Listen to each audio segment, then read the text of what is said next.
सत्संगत जी, प्यार से कहना धन निरंकार जी।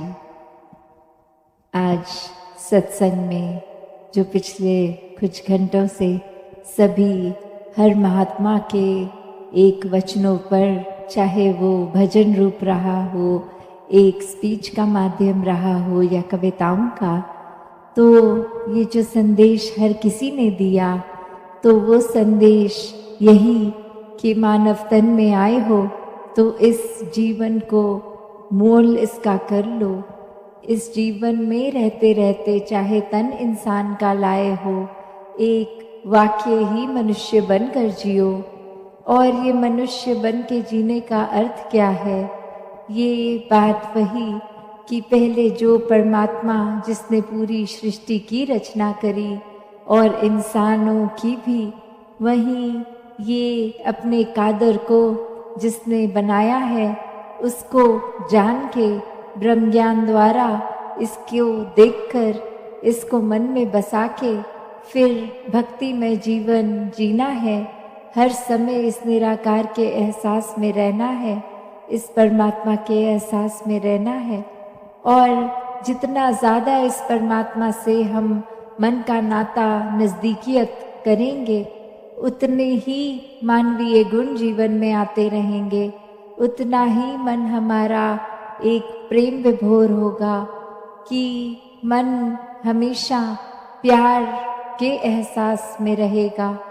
हम स्वयं ही प्रेम बन जाएंगे तो औरों को भी प्रेम बांटना बहुत ही आसान हो जाएगा, क्योंकि फिर कोई एक्स्ट्रा एफर्ट, कोई कार्य नहीं करना पड़ेगा। बस खुद ही प्रेम बने तो हर एक के लिए मन में वो प्रेम का एक भाव रहेगा। किसी की कोई चाहे अच्छाई हो बुराई हो, कोई कड़वे वचन तक बोल देता है तो संत हमेशा एक प्रेम से उसके साथ पेश आते हैं कि एक नज़रअंदाज वो गलतियों को करना, एक मन को अपने खराब नहीं करना क्योंकि किसी ने खराब भाषा का प्रयोग कर दिया। ऐसे अन्य रूप जो एक प्रेमा भक्ति का भी एक साधन, ये परमात्मा कि कैसे ये परमात्मा को प्यार करते चले जाएं तो ही वाक्य में एक जीवन का हर समय भक्ति में करते चले जाएंगे। फिर अलग से कोई समय नहीं निर्धारित करना पड़ेगा कि दिन के इतने बजे से इतने बजे तो हम भक्ति करेंगे, बाकी समय तो हम व्यापार पाठ पूजा एक और अन्य काम करेंगे। नहीं, हर समय की भक्ति करनी है, एक कुछ सीमित नहीं, क्योंकि जब एक हम भक्त हैं तो कुछ पलों के भक्त नहीं, हर समय के भक्त हैं। और सोते जागते उठते बैठते खाते पीते कुछ भी करें, वो भक्ति का अपने आप रूप ले लेता है जब हर कार्य जो किया गया हो इस परमात्मा के एहसास में किया जाए। फिर अपने आसपास के दोस्तों मित्रों के घर परिवार के अंदर भी फिर हम चाहे एक रोज़ाना ज़िंदगी के ही कुछ पहलू क्यों नहीं बिता रहे हों, वो एक हमारे आचरण में जब प्यार है, हमारे मन में प्यार है, तो वो भी कार्य सेवा बन जाता है, भक्ति बन जाता है। तो कैसे एक भक्त हैं तो हर समय के भक्त बन के रहना है। फिर अगर कभी ना कभी किसी सिचुएशन में कुछ कभी गुस्सा या कोई और चीज़ भी आ रही है तो कैसे उसको अपने ऊपर हावी नहीं होने देते भक्त। एक वो बात वैसी कि कोई चीज़ आई और छू कर चली गई, एक टच एंड गो वाली बात, तो कैसे उसको अगर कुछ हो भी रहा है तो उसको मन में नहीं बिठाना, मन में घर नहीं करने देना, बस उसी समय अपना ध्यान वापस इस निराकार में जोड़ लेंगे तो कैसे कोई भी विकार हावी नहीं होते और मन हमेशा ये प्यार में ही रहता है। और जैसे सत्संग के दौरान बार बार इसी प्यार का जिक्र हुआ कि एक परमात्मा का ही रूप हो जाते हैं जो प्यार करते हैं, एक लव इज़ गॉड वाली बात, कि प्यार ही परमात्मा है। और कैसे एक फिर बात वही कि उदाहरण के तौर पे एक कहानी कि एक इंसान अपने बहुत सालों का एक विद्वान बनकर कोई भी उसने ऐसी कोई किताब, चाहे वो एक आध्यात्मिक किताब हो या दुनियावी किताब हो, कोई भी किताब ऐसी छोड़ी नहीं जिससे एक मन का विकास होगा, बुद्धि का विकास होगा, एक आध्यात्मिक विकास होगा। पर बात वही कि परमात्मा जीवन में नहीं। और कैसे फिर वो एक संत के पास जाके यही बात कि एक परमात्मा को एक जानना चाहते हैं। और आगे से वो संत का एक ही सवाल कि क्या आपने अपने जीवन में प्रेम अनुभव किया है, या क्या आपने किसी से भी कभी किसी रूप में प्रेम किया है। और बात वही कि वो इंसान आगे से जवाब में कह रहा है कि प्रेम के ऊपर तो बहुत किताबें भी पढ़ ली हैं, इस परमात्मा के ऊपर भी बहुत अध्ययन किया है। तो फिर उस संत का फिर से वही प्रश्न कि जीवन में प्रेम है कि नहीं है। तो बात वही कि इसमें चाहे कहानी के एक एसेंस तो यही कि बार बार जब उस संत द्वारा ये इंडिकेशन, ये इशारा प्रेम की ओर ही आता है कि जब परमात्मा तक पहुंचना है तो साधन प्रेम ही है। तो कैसे एक प्रेम करेंगे वही परमात्मा है।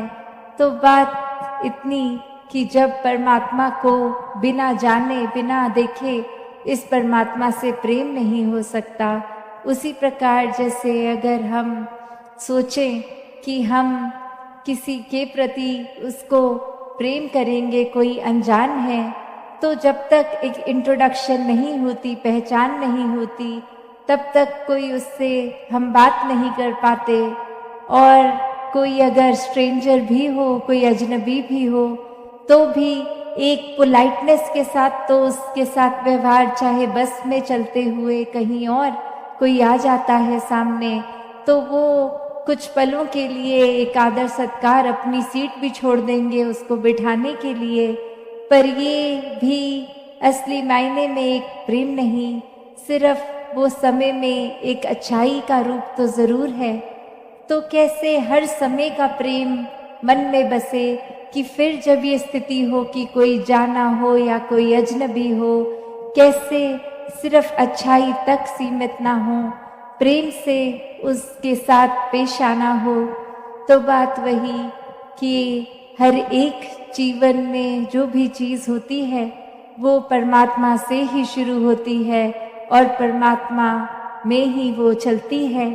तो कोई भी बात के आधार को अगर हम परमात्मा इस निराकार को बनाएंगे तो वहाँ हर एक से प्रेम करना संभव होता है, क्योंकि उससे प्रेम हो गया जो हर किसी में है, कण कण में है, पत्ते पत्ते में है, पूरे ब्रह्मांड में है। तो जब इस परमात्मा से ही प्यार है तो हर किसी से प्यार है। फिर कुछ दिमाग सौदेबाजी नहीं करता। वो एक हम अपने अगर परमात्मा से कोई प्रार्थना भी की हो उसमें भी चतुर चालाकियाँ नहीं, सिर्फ और सिर्फ यही कि जो परमात्मा दे रहा है उसकी संभाल हम कर पाएं। जो परमात्मा ने दिया है वो चाहे एक शरीर की पीड़ा भी क्यों ना हो, उसको भी कैसे एक वरदान मानना है। तो कैसे हर किसी चीज़ में जब परमात्मा को देख लेते हैं तो जीवन बहुत ही सहज हो जाता है। हर समय फिर बस इस परमात्मा में मन लीन होता है। दुनियावी कार्य भी एक शरीर रूप के चलते जाते हैं, पर मन इसी परमात्मा में होता है, इसी के प्यार में होता है। और फिर जब प्यार है तो फिर पूरे संसार तक फिर वो प्यार पहुंचता है। फिर एक दायरा हमारा कुछ चंद लोगों का नहीं रह जाता कि अड़ोसी पड़ोसी, घर बार, मित्र, कोई सोसाइटी सर्कल नहीं। फिर तो एक इंसान की शक्ल तो चाहे दिखती है पर उसमें परमात्मा ही दिखता है। मन हर एक के लिए उनकी पीड़ा में एक सहयोगी बन जाता है। उनको शांति देने की कोशिश रहती है कि जीवन में एक किसी के पीड़ा है तो किस तरह हम ऐसा क्या योगदान दें कि अगले के जीवन में एक अमन सुकून का उसको एहसास हो। कैसे भक्त हमेशा से ये जहाँ रोज़ाना जीवन की चीज़ों में हर एक के लिए अपना पॉजिटिव कंट्रीब्यूशन देते हैं, मानवीय गुणों से खुद जो क्योंकि युक्त होते हैं आगे भी वैसे बांटते हैं। पर संतों का एक लेवल और एक दर्जा जो और ऊपर इसलिए क्योंकि किसी को भी देखते हैं तो पहले मन में यही एहसास होता है कि अगर कोई इस परमात्मा को अभी तक नहीं जाना तो ये मन कितना उनका पीड़ित होगा, ये आत्मा कितनी पीड़ित होगी। एक बार ये आत्मा को चैन मिल जाए, इस निराकार के ये दर्शन कर लें तो फिर जीवन कैसा भी हो, कोई भी स्थिति हो, एक आनंद की अवस्था में ही जीवन कटेगा।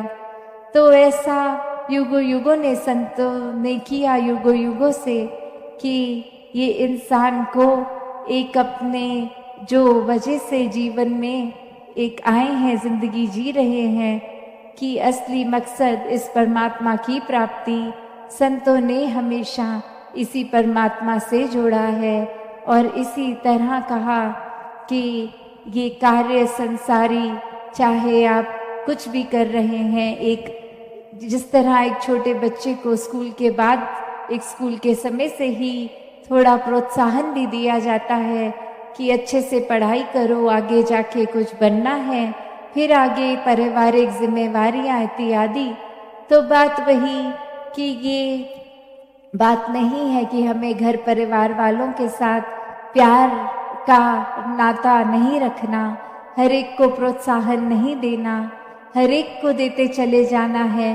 पर फिर वही बात आती है कि इस संसार की हर चीज़ परमात्मा के अलावा माया है, तो अपने आप को इतना भी अंदर नहीं माया के डाल लें कि फिर परमात्मा के लिए ही समय नहीं बचे। मन में हर समय कोई ना कोई कार्य, चाहे पालन पोषण या कामकाज कुछ भी हो, तो बात वही कि प्यार हर समय करना है, हर एक से करना है। और प्यार क्या फिर वो दायरा कि कब वो एक जो फाइन लाइन होती है कि इतना प्यार को मोह ना बना लें कि फिर वो एक बंधन रूप बन जाए। तो प्यार जीवन में प्यार बन के ही रहे, परमात्मा के प्रति भी, इंसानों के प्रति भी, रिश्तेदार, अड़ोसी पड़ोसी, एक परिवारजन, हर एक के दातार हर एक पे कृपा करे। सत्संगत जी, धन निरंकार जी।